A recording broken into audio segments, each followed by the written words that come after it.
Selamat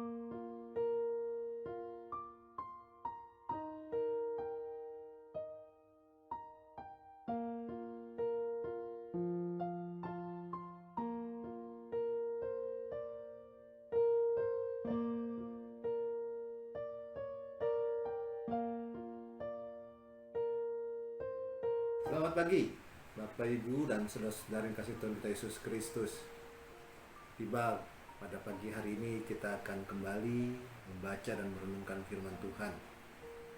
Mari kita siapkan hati kita untuk menghadap Tuhan di dalam doa sebelum pembacaan dan perenungan firman Tuhan. Kita berdoa.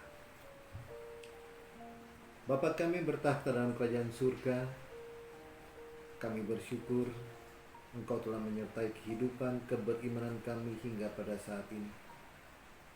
Ya Tuhan, di dalam doa dan seruan kami, yaitu ingin kami kembali memuji dan memuliakan nama-Mu dalam bentuk persekutuan. Dan tidak lama lagi hal itu akan terjadi.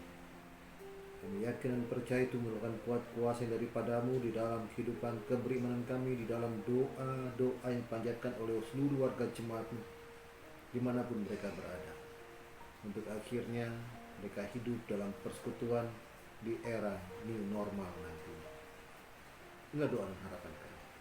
Tuhan, kami akan baca dan merenungkan firman-Mu. Bersabdalah, karena kami anak-anak-Mu telah siap untuk mendengarkannya. Amin.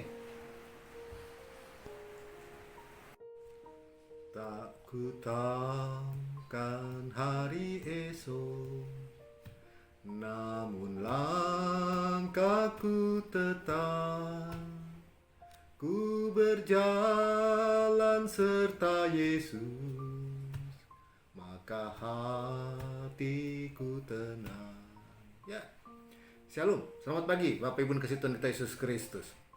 1 Tesalonika 4 ayat 13 sampai ayat yang ke-14, di mana pergumulan umat pada waktu itu tentang hal akan kepergian orang-orang yang telah mengaku percaya kepada Yesus Kristus.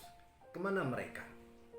Apakah mereka pergi begitu saja, roh mereka atau jiwa mereka itu entah kemana tanpa ada hal-hal yang mengarahkan mereka bahwa kematian mereka nantinya akan menuju kepada ke surga, tempat di mana Yesus Kristus ada.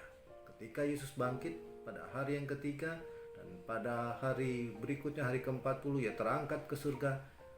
Ia menyerahkan atau memberkati umat dan mengutus Roh Kudusnya untuk tinggal di dalam diri umat pada waktu itu, khususnya yang percaya.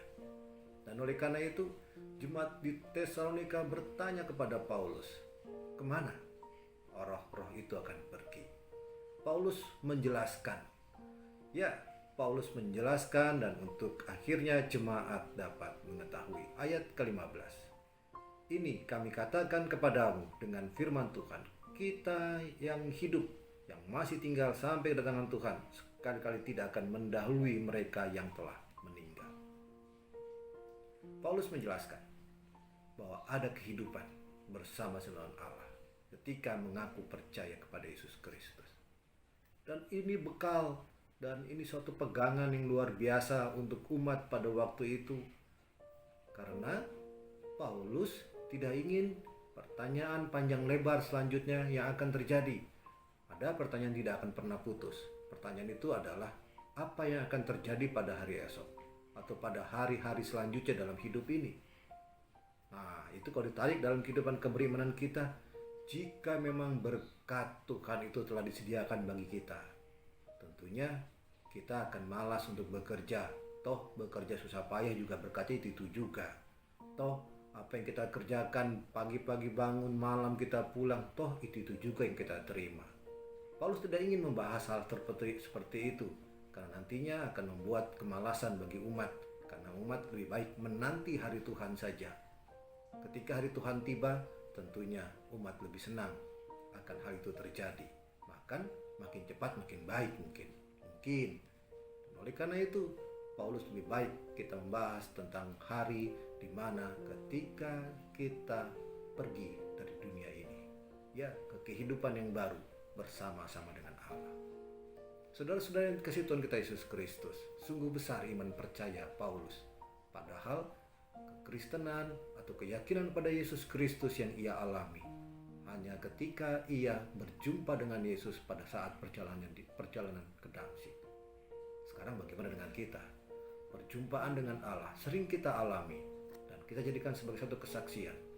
Dan hal itu perlu untuk akhirnya kita terus yakin dan percaya bahwa perjumpaan dengan Allah melalui kesaksian, melalui pergumulan, melalui beban hidup yang semakin berat, akan tetapi kita tidak pernah meninggalkan Tuhan sedetik pun dalam hidup ini. Karena kita yakin dan percaya Tuhan telah menetapkan langkah-langkah bagi orang benar. Kita aminkan firman Tuhan